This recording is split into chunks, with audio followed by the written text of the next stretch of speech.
to be here today with Dr. Shannon Lively and Paige Lively. I'm Cindy Goodwin-Sak. I am the founder of Valiant Leadership. It's a framework and a community to help leaders succeed and become unstuck in their careers. And so those that have seen my content either on YouTube or on LinkedIn know that what I love is actually giving very practical advice for managers, specific ideas that they can take and use in their day-to-day jobs. And with that, I had the opportunity to meet Shannon at the university where I got my own doctorate. And so I just loved his work and I wanted to share it with others. So Dr. Shannon Lively is a professor currently at the University of Arkansas, Fort Smith. And he got his doctorate at the University of Missouri, St. Louis. He's had an amazing career, both as an engineer, as an engineering leader.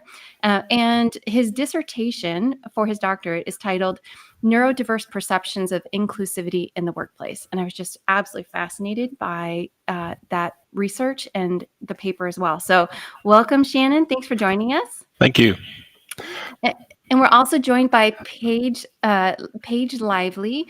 I'm going to say, I could say Paige is Shannon's daughter, but I'll say Shannon is Paige's dad. so it's Paige. Either one works. Yeah, awesome. I love it.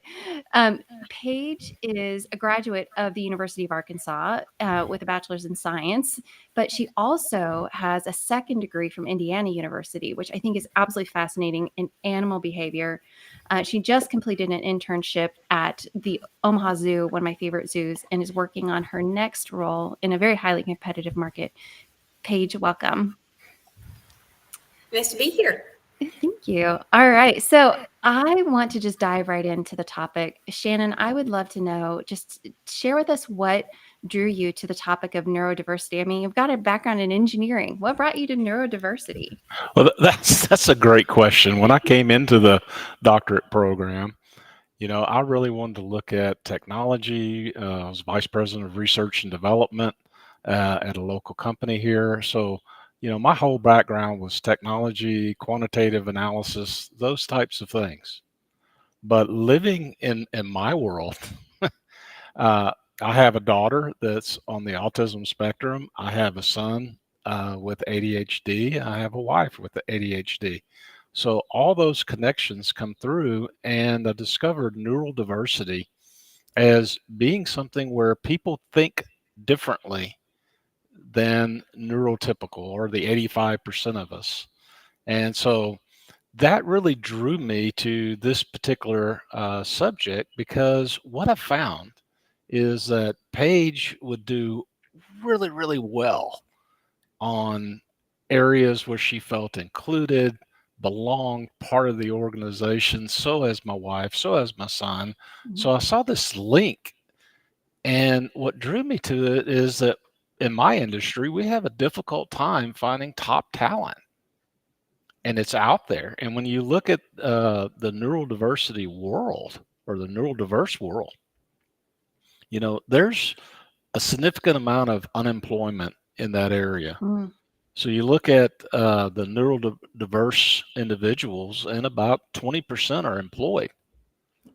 Wow, that's a striking statistic. Yeah. And then you look at an industry that's going, wow, I need people to help me move this thing forward. People that can think differently, innovate, and are highly dedicated to my particular business. So when you look at combining those, what is the central feature there is how do you include individuals that maybe think or behave a little bit differently than everyone else, and how do you support that? That's fantastic. And Paige, I assume that your dad spoke about this at home. You guys had a conversation. What did you think about him going into this research? I thought it was amazing. There's not really a lot of research about this that goes on. Like gosh, we barely even understand autism, the autism spectrum itself. Mm-hmm. Like in 1990 and stuff, it was basically classified into autism and Asperger's, and there was just the two categories. Oh, interesting. And now it's like kind of combined into like a whole wavelength of categories. That's wonderful. Well, good. I'm glad that you're supportive, and I'm glad that Shannon, you've done the research. So Shannon, your paper is about inclusion, and that's what you set out to study. So just tell us a little bit about what you found. Well, one of the things we found was the typical inclusion that you see in most literature, such as psychological safety, feeling heard, close connections, and appreciation. We see that all over the place. So that was not unique to the neurodiverse world. However, what came out of this was flexible accommodations and understanding neurodiversity. Like Paige just said, it's difficult to understand. Not many people understand this, but when they do, there's a huge connection and a way to get through this and a way to feel included. Flexible accommodations is not just your ADA accommodations that you sign up for, you get put in this group and you go through all of these different accommodation models. It's flexible in the sense that, as Paige just said before, it's a spectrum. Everyone's different. Everyone has different needs. So how can we accommodate these different needs? And as most managers want to do anyway, we want to bring out the best in the people that work for us. So how can we do that? How can we support the neurodiverse world and improve? So that flexible accommodations piece was key finding. And, we had people from all walks of life, from California to Maryland to Texas to Arkansas and beyond, giving us the same type of feedback. So it was common across the U.S. and in different fields. What was so unique is that everybody worked in different fields, and so it was common across a lot of different industries. Interesting. So, and just a couple things. The first one, just for those that aren't familiar with psychological safety, it's essentially, it's both from a leadership perspective and a team perspective, the ability to make mistakes and in a safe way, or at least know what will happen, how your team will respond when they make mistakes, or your manager, and being able to recover and grow from those, which is really important. And then, so it is so interesting when you say flexible accommodations, because as a mother and someone who spends a lot of time thinking about women in the workplace, I hear flexible accommodations and I think the ability to have remote work. So I have a feeling this is very different. I'm going to go, Paige, I'd love to hear like flexible accommodations. You're so familiar with the research, and like, what does that mean to you? For me, flexible accommodations is basically, it's not a one size fits all model. It's basically tailored to the individual so that they can perform the best to their ability. For example, in my workplace, I might not need as many accommodations as, say, another person on the autism spectrum. For example, like for me, like in my line of work, I work at the zoo. So there's a lot of noisy animals, noisy kids, noisy people. So having things like, say, a pair of headphones or earphones for me is like about the best accommodations I can have. That's kind of all I need. But somebody else might need something else.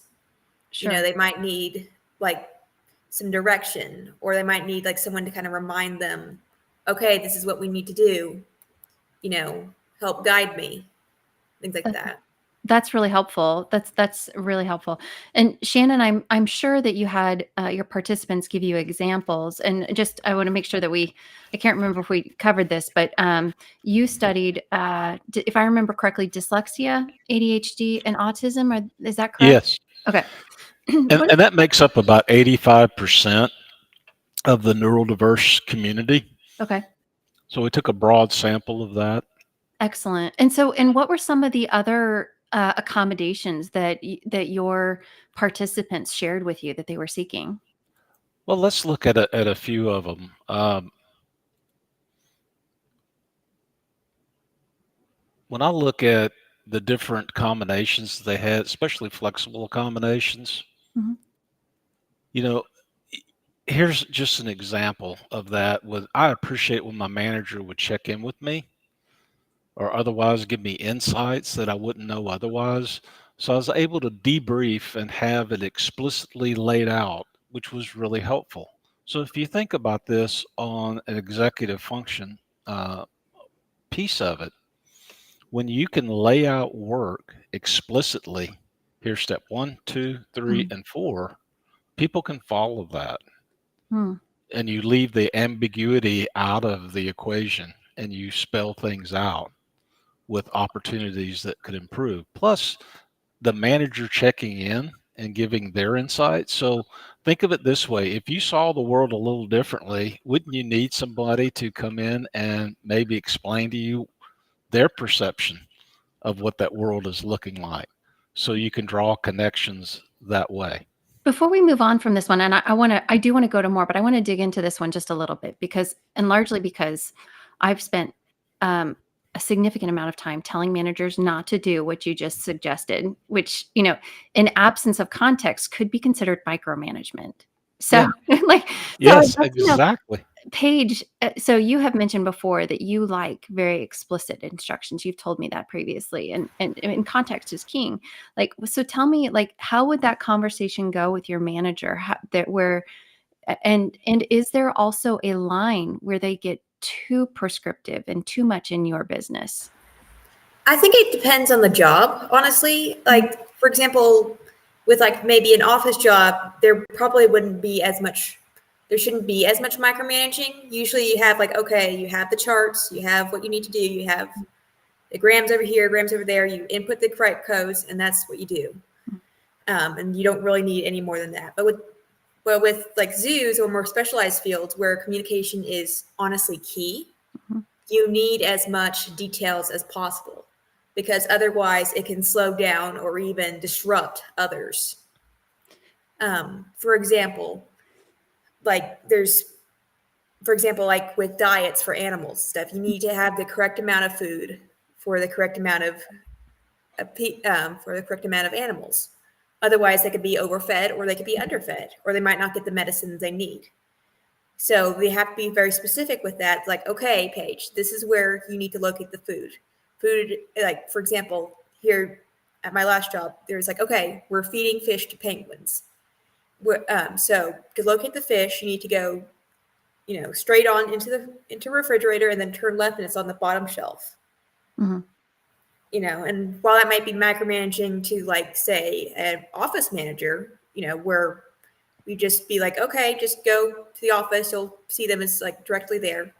For a keeper and stuff, it's kind of crucial because there's several lines of food out. And so you need to get the correct one. Otherwise, they'll take longer to do it. They might be still defrosting and stuff, or there might be the wrong kind of fish and you can't use that fish. Got it. That's really helpful. Have you ever felt that the direction given to you by a manager crossed the line into, no, I've got it, or where you feel that it would have been, you could have created a more creative solution had you not been given the advice or the direction? Honestly, with my job, I kind of usually default to the managers and stuff and what they're doing, because they usually have been in this job longer than I have. Certainly. For example, my last manager was in this job for over 10 years, and he was considered an expert in his field. So I would need to default to him because I've only had maybe a year of experience with this. So usually I would just default to that. Because otherwise it would take too much time to kind of go through a new process. Certainly. Especially with animals that are kind of more timid, like penguins. You kind of have to go it in gradual increments. You can't just go, okay, here's the scale, step on it.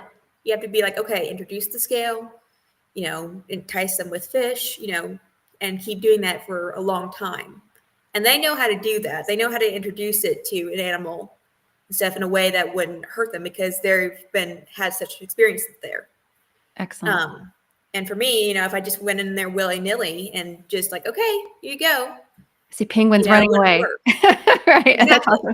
Okay, but we're going to follow up. In 10 years, I'm going to ask you the same question. Do you have a micromanager? So after you become the expert. So, okay, Shannon, I'd love to hear it. Just tell us more examples. Sure.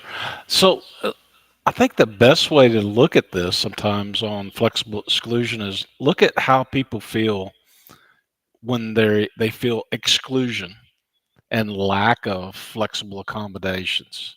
And I think that this is an interesting comment that was given. It's extremely frustrating because there have been times when I do want to leave, but management is inflexible and says, no, you can't. It's like I must. And what this individual was telling me is they needed just 5 minutes to recharge. Mm. It wasn't like they were leaving the job for the rest of the day. They needed 5 minutes to recharge. So if you're getting bombarded with all these sensory issues, and imagine, Cindy, your life if I was to put strobe lights in your office and loud head banging music, uh, after a little bit, you would probably need a 5 minute That's break right. Absolutely. from that. And this is what this individual is saying. Hey, I just needed a little bit, but the inflexibility of no, you're going to stand here at this desk till this particular time, and that's it. And that's what that person is really asking for. That doesn't And sound like much. and another comment was the fight for accommodations is really worse than not having the accommodations at all. And so it's almost like a stumbling block for me because I'm thinking this doesn't have to be this hard because my life is hard enough trying to literally push against the fire hoses of senses all day long. And Interesting. so what this individual was saying is we needed to get away from the sensory issues for just a little bit, maybe Mhm. a sensory safe zone for a little bit, but I wasn't able to do that because I had to fill out a long form acknowledging that I needed these accommodations in the first place. Interesting. And that's what we're talking about with flexible accommodations. Can we allow managers to be a little more flexible in understanding what the needs of their employees should be? And in this particular individual, I don't know if you're able to share. Are you able to share what type of work they were doing? They were doing office work or computer type work Okay. in this particular environment, but they needed to get away from the lights for Right. just a little bit, or maybe they needed a blanket for whatever the purpose is. Mhm. But it was something they needed a little quietness to get their work done. And if you think about it, it's easy to get distracted in your work. If Absolutely. anybody's worked in an open office, it's easy to get distracted. So imagine if you're highly sensitive to sensory issues around you, that makes it much more difficult. And all that person was asking for was, hey, I want to improve my work performance. Right. Please allow me the accommodations to do that. Absolutely. I worked with a gentleman who was, I believe, neurotypical, and he still went and he unscrewed all of the fluorescent light bulbs in the office just because they were like it was always dark in the Yes. office because they're just obnoxious. Yes. Very good. And imagine it's 10 times worse for someone on the spectrum too. Absolutely. Absolutely. I can imagine. Shannon, was there other advice given to you by the participants? I think you might be on mute. Let's try it. Shannon, again, was there other advice? What was really interesting is seeing some of the coping themes. So when we asked the neurodiverse individuals, look, when you feel excluded, how do you cope with this? And you get your normal, masking, seeking help, and changing the environment, Mhm. doing some other things that we all do when we Mhm. feel excluded. But one unique thing that came out of this study was I need to educate on neurodiversity. So they took it upon themselves to educate others. And how great is that resource when managers can look at that and say, you know what, we're not aware of this. How can we bring this to the table? Well, go to your neurodiverse community that you've already hired, ask them those questions and That's see if you can get some recommendations or understanding about how different behaviors work. And think about this one other way is, we're all a little bit different in how we think and do. And some of that's due to our environment, where we came from, our history, all those other things. We're all a little different. So if you can imagine two different people that both have an IQ of 100, you're going to typically find the neurodiverse individuals that have an IQ of 100 being really high on certain aspects of that and maybe a little low on other aspects of it. Whereas a neurotypical individual, that's 85% of the population, is going to have very little variability in those different areas, which brings the manager to conclusion. You don't want them to be like a robot. Right. Not everybody's different. So how can I capitalize on those strengths and minimize the weaknesses? And that goes for everyone, including especially neurodiverse individuals. I think that's fantastic. And I think that's something that we should explore more in a future session is what are those areas that might be, really areas of strength for, Yes. my son also has ADHD, and so it's commonly considered the inability to focus, but he can focus on computer games like no one else. So I'm kidding. So yeah, there's some areas there where he's really good. So Paige, I'm curious, your dad mentioned that there, as an employee, some of them take it upon themselves, a neurodiverse employee, they may take it upon themselves to educate others. But I've talked to so many folks with various types of neurodiversity who are terribly afraid of having that conversation. I know you have had that conversation. Can you just share a little bit about what that's like and how you've approached it?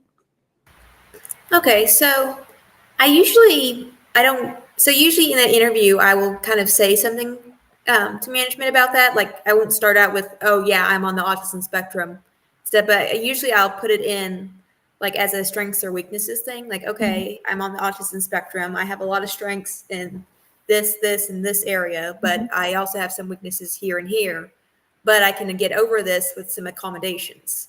Okay. And that can kind of introduce and that kind of softball it and stuff to them to say, okay, this individual has some needs and stuff, but it's not going to affect, they haven't hired me yet.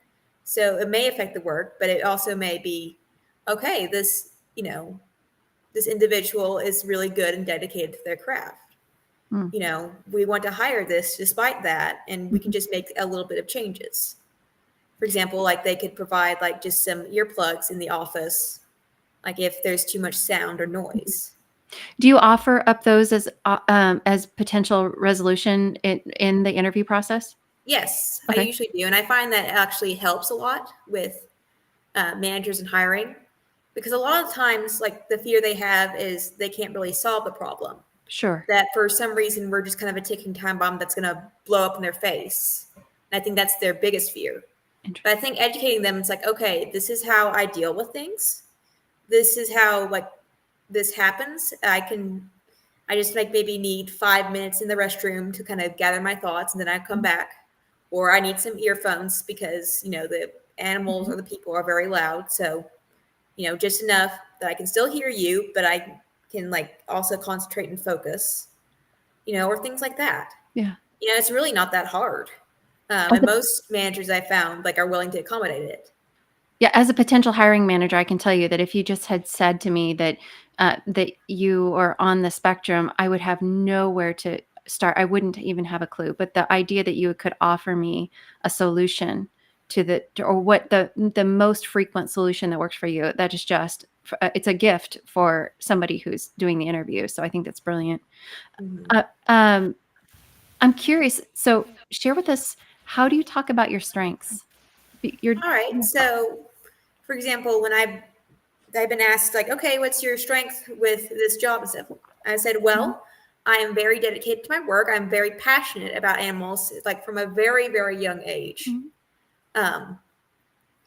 So they know I'm passionate about my work. I am dedicated to a task. And I say like, I'm very detail oriented and dedicated. I also sometimes joke that I'm like a genie and that I need like to be like, you have to be direct with me and stuff, because otherwise you can say, okay, I want $100 and I could give you 100 deer. And that may or may not be what they want. Got it. I love that. And I love the So analogy also to a joking genie. helps as well. It helps diffuse the situation. Yes, that is fantastic. I love that, and some humor too, to because the people that you're interviewing with are human, and they are, they have insecurities too. So I love that you give examples and use humor. I think that's just fantastic. So, um, very good. That's phenomenal. Let me see. I'm going back to my questions. Shannon, let's see. Have we missed any of the other key aspects of your research that we want to talk about today? Well, I think you can sum it all up in that we're all a little different. Mhm. Um, and neurodiversity has a lot of different takes, just like ADHD may be a little different than ASD, Mhm. and dyslexia may have some differences as well. Sure. But the common threads around this is how can we support our workforce? Right. And we do that through flexible accommodations. We try to understand our employees, what their needs are. And when you have those great connections, you can get the ball rolling. So some practical, we have some Yeah. practical pieces as well that wraps up the study, which was, okay, how do I increase connections? Connections was a big part. Mhm.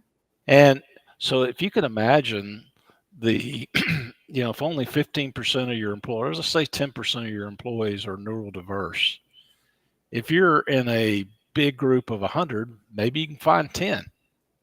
But if you only have a group of 10, the chances are there's only one neurodiverse employee in your work area, so to speak. Mhm. So how does a manager make connections with other neurodiverse employees or those that have common ground? And I've seen this happen in a lot of organizations where they will bring the neurodiverse community together. Mhm. Typically, I've seen them do this, and they don't move it in a direction of segregation, but more in a direction of here's some connections you can make with individuals. We'll have a little luncheon, a get together maybe once a month, allow you to make connections within the organization of neurodiverse communities. And I've seen it done with those in the military. Mm. Maybe there's women's groups as well. All different types where you can build connections is the key in the workplace. Another is really trying to make sure your employees feel heard. Mhm. So, to foster this environment, leaders should encourage employees to express their needs to be more successful at work. Mm. So, how do you do that? Well, the first thing you got to do is you got to ask. Right. Okay. I love it. Yeah. Uh, Not everyone's going to just give it to you on a silver platter. So you've got to make sure that the environment is open, that they're hearing it. You may have to say it 3 or 4 times as a leader that, hey, I want to hear what helps you succeed in the workplace. And on this flexible accommodations, you've got to be able to adapt your environment for what the needs are. Absolutely. And it may be simple alterations, like you said before, Cindy. We remove the light bulbs out of the ceiling. Or gay people earphones. And it doesn't Mhm. have to be, hey, you're neurodivergent, I'm going to give you a set of earphones. Right. Right. Maybe there's somebody in there that's not neurodivergent but needs headphones or earphones anyway. So there's all types of opportunities for leaders to really engage and move their employees forward. Um, and they've just got to make sure it's readily available without segregation. I think Right. that's important. Um, Maybe you've got those in the military that have different needs, okay? And maybe it's common with some of the neurodiverse needs as well. So how do you as a leader bring those out? First thing you got to do is you got to ask and you've got to make connections with your employees. And then you've got to, the practice itself has got to be a little different than ADA accommodation, where you got to fill out a form, you go through a bureaucracy, you get certain approvals. As a leader, you should be asking your employees, what do we need to succeed? I mean, if they needed a printer, you would get them a printer. Right. Exactly. Exactly. Okay. What's the difference between a set of earphones or headphones or whatever the case may be? You want your employees to succeed in every single task they take on. Absolutely. And there's also the fact of, and we didn't talk about this a lot, is mentoring as you move through. And some people may need more support than others. Mhm. Some people may need different support, such as, from somebody with neurodiverse aspects to them may need a little more coaching on what the outside world is thinking. Mhm. Okay, because it's abstract in many cases to a neurodiverse individual of what in the world is going on here. What do you really mean Right. by this? Just because everybody's smiling doesn't mean they're always happy. Yes. So, Yeah. so how do you as a leader communicate that to somebody that's going to take it very straightforward? As Paige mentioned, you ask for $100, I may give you 100 deer. Right. So lay that out. That's important. And you can call it accommodations or you can call it leadership, but leaders find out what their employees need. And I'll follow up by talking about awareness of neurodiversity. Yeah. Organizations need to put forth an awareness. What is neurodiversity? Mhm. What is it like? And best of all, you have neurodiverse employees that will help you with that. Right. Exactly. And they can explain their story and they can help you understand what's out there and how you can support them. And then last but all not least is, like you mentioned before, psychological safety. Mhm. You've got to make sure your employees are open, willing to talk about things, willing to make mistakes and move forward, and they feel safe when they do so. Right. And then understanding that just because you want to do inclusion and maybe you do these steps, inclusion evolves over time and it's Mhm. built on trust. Absolutely. So as employees trust their leaders, leaders trust their employees, things begin to evolve and slowly improve over time. Absolutely. So just to sort of recap what I heard you say, and definitely using my own framework for leadership. Basically, flexible accommodations is generally just good leadership. To your point, if we recognize that what most people are seeking is to beyond their physical safety and their food and the things, the basics, they want to feel uniquely valued and they want to belong to some. That's how as humans we're driven. Then asking people, what do you need to be successful and how can I support you as a unique individual? It sounds to me like just great leadership that could be also inclusive of the vast majority of neurodiverse employees. And I'll tell you, Paige, I would definitely want a set of earplugs too. So I don't identify as neurodiverse, but I am an introvert and I need lots of recharging quietness. So that very loud environment you were telling us about sounds s- sounds like a lot. So Mhm. yeah, absolutely. Well, Shannon and Paige, I really appreciate you sharing. Paige, I don't want to go without asking you, is there any advice that you have for other individuals that might want to be talking about this with their managers before we go? I'd say be honest with them. Mhm. Like present in a way that makes you look good, but also be honest. A Mhm. lot of employers and stuff, they want honesty. That's what they value with their employees and stuff. Yeah. A lot of times if they don't know the problem, then how can they fix it? Right. I know there's, some managers that just aren't very good managers. They may excel in like some aspects and stuff, but may, falter on others. And I think my advice would be don't be afraid to put yourself out there with these things. Because like I said before, they only know what they know. You know, Right. it's your job to kind of educate them and kind of tell them what you need. Otherwise they won't know, any more than you can know what they need. Absolutely. And I'll just for the managers, I'll say that when someone trusts you, when someone gives you that information, there is the expectation that you will never use that information against them. And that is the foundation of trust. So Exactly. the only response is, thank you. And how can I use this to your benefit? How can I help you with this? So anything else destroys trust. So very good. Oh my goodness. Thank you both so much for joining today. I really appreciate it and all your insights. Thank you for having us. Excellent. Thank you for having. Thank you for